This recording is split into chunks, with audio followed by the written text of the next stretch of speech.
Thank you. I am so safe here. This is the safest country in the world, in my opinion. It's just my humble opinion. Japan is up there as well, but just this country has just changed so much. Anyway, let me continue to say a little bit more, okay? So you guys can see this right here is another older home.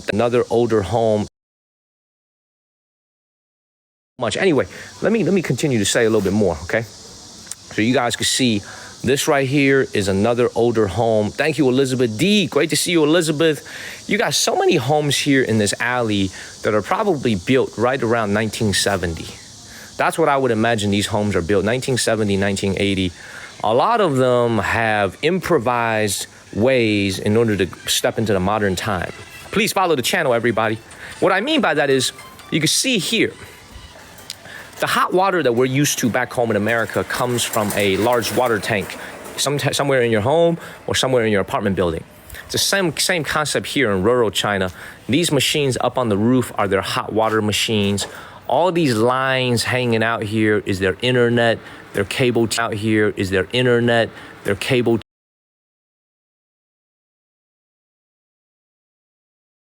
Neighborhoods, man, they might look kind of old. They might, like this home right here is obviously from my grandparents' era. This is probably from like when my parents were kids, because you could just tell from the windows right there that these are very old homes.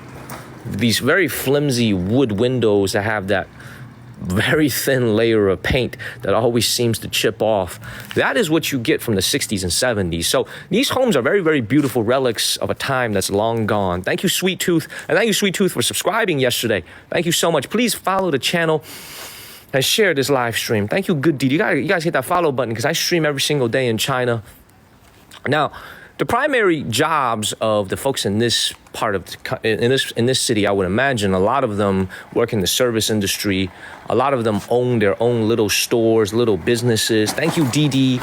And a lot of them also work in agriculture. So they'll own a store, you know, they'll have some land, or they'll work in the service industry. For example, they'll work at a restaurant, a hotel, somewhere in the service industry.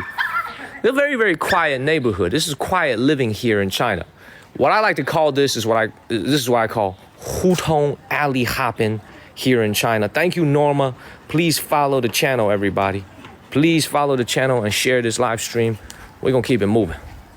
We're gonna keep it moving, man. Great to see so many new viewers. This is a time slot. I try to go live from now on every single day.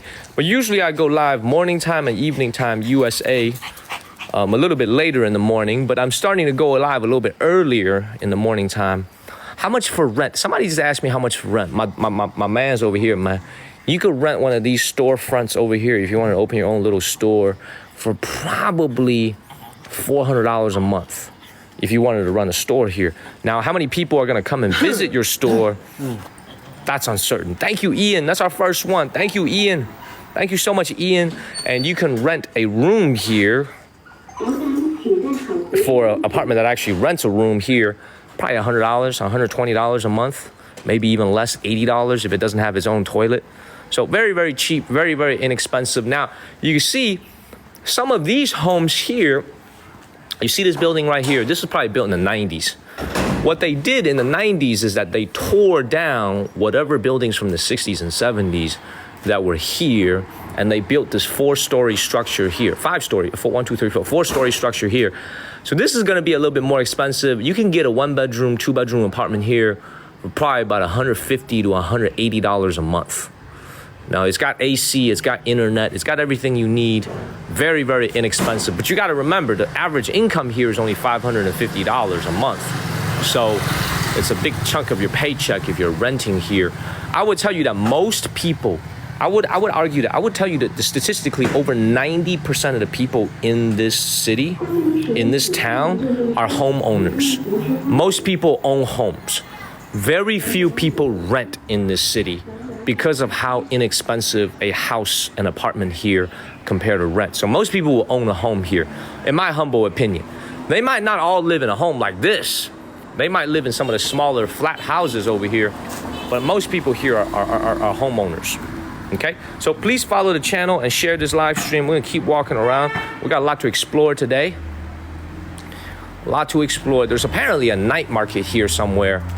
where we're going to check it out. But it's the quiet streets. Thank you, Roberto. It's the quiet streets of a small town in China that's got its own charm.